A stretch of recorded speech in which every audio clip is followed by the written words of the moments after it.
अल्लाहुम्मा सल्लि अला सय्यिदिना व मौलाना मुहम्मदिन।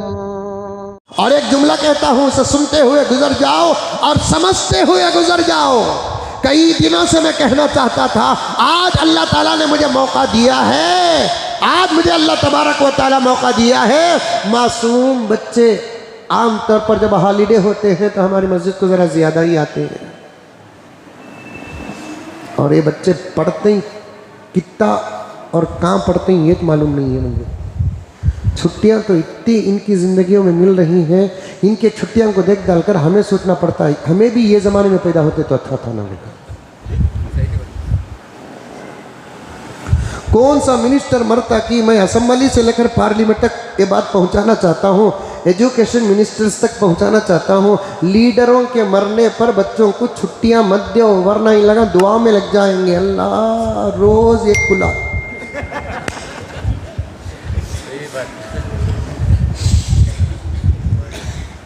इनको किसी की जिंदगी और मौत से कोई लेना देना नहीं, इनको तो सिर्फ छुट्टी।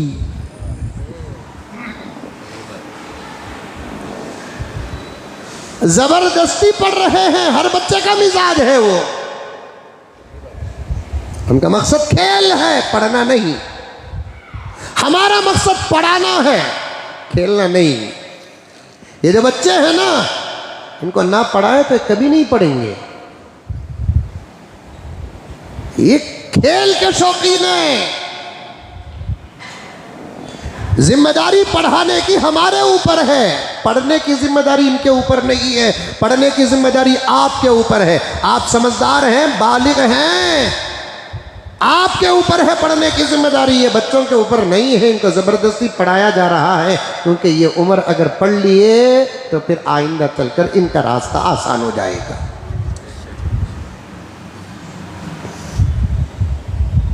अब इनको कौन मरता कि उसे छुट्टी दे रही।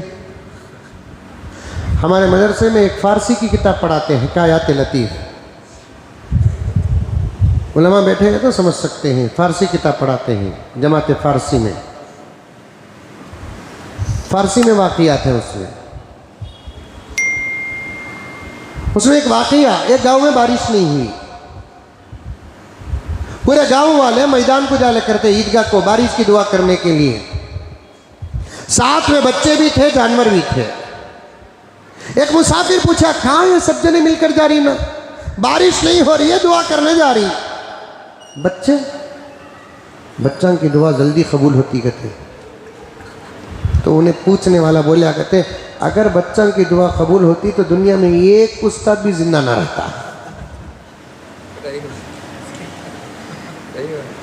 मारते से उठना, होमवर्क ना करने पर तंबी वही करते ना। ये अच्छा माहौल बना रखा है, कोई बड़ा मर गया छुट्टी दे दो, कोई बड़ा मर गया छुट्टी दे दो। क्या इनके इल्म का नुकसान नहीं? साल में 50-60 बड़े मरेंगे, 50-60 दिन छुट्टी देंगे, फिर इनके इल्म का जिम्मेदार कौन?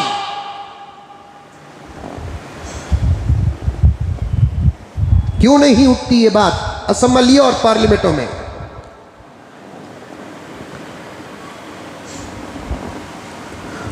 कुछ दुआ का इंतजाम कर दो, स्कूलों में बुलाकर बच्चों को बिठाकर उन लोगों के हक में दुआ का इंतजाम करो। अपने अपने मजहब के तौर तरीके पर कर लो, अलग बात है, लेकिन छुट्टी मत दो। इल्म का नुकसान माल के नुकसान से बड़ा है, इल्म का नुकसान जान के नुकसान से बड़ा है। हजरत इमाम अबू यूसुफ रहमतुल्लाह अलैह शादी से पहले भी पढ़ते थे, शादी के बाद भी पढ़ते थे। शादी के बाद जब हजरत इमाम अबू यूसुफ रहमतुल्लाह अलैह के बच्चे का इंतकाल हुआ, हजरत इमाम अबू यूसुफ को खबर पहुंची आपके लाल का इंतकाल हो गया, तो हजरत की आंखों में आंसू आए, शफकत का इजहार किया, दर्द का इजहार किया। सबक को जाना था, खबर सुनाने वाले से कहा कि जाओ अच्छे तरीके से गुस्ल, कफन, दफन, जनाजे का इंतजाम कर देना। बच्चे के जनाजे के लिए मैं सबक छोड़ना नहीं चाहता।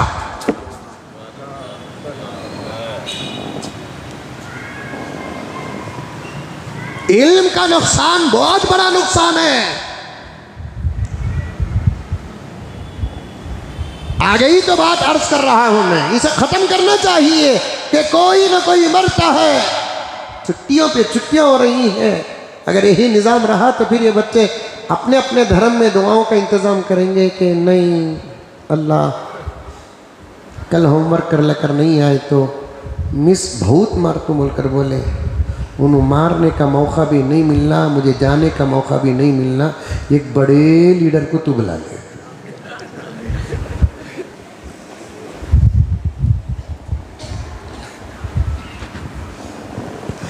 गर्ज मैं क्या कह रहा था, इन बच्चों को बात समझ में न आए, इन बच्चों को बात समझ में न आए।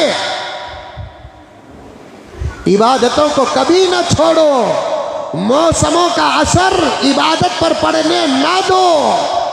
सुबह को उठ जाओ, नमाज पढ़ो, कुरान की तिलावत करो, जिक्र करो, दुरूद पढ़ो, उठने की ताकत अपने अंदर पैदा करो, उठने के जराए अपने अंदर पैदा करो।